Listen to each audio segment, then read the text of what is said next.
When we are looking at potential employees to hire here at Brookdale, one of the things that I know for sure is that I can teach them about recovery.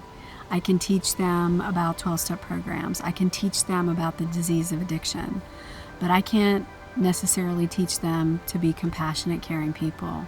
And so as we go through that interview process, we talk to people about what drives them. What are they passionate about? Why are they here? Why do they want to work at Brookdale? And why is that important to them? To make sure that they're a good fit. Because we want to make sure that every single employee at Brookdale interacts with our patients in a positive way, and they get the best experience when that happens. One of the things that I hear over and over from patients and family members is how kind our team is.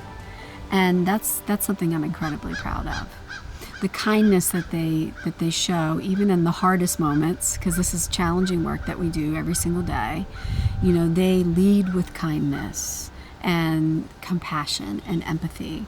And a lot of us, we know what it feels like to be them because we've been there. And we understand that sometimes somebody just needs a little extra time one-on-one. Somebody just needs somebody to listen. And we make sure that we hire employees that are prepared to do that.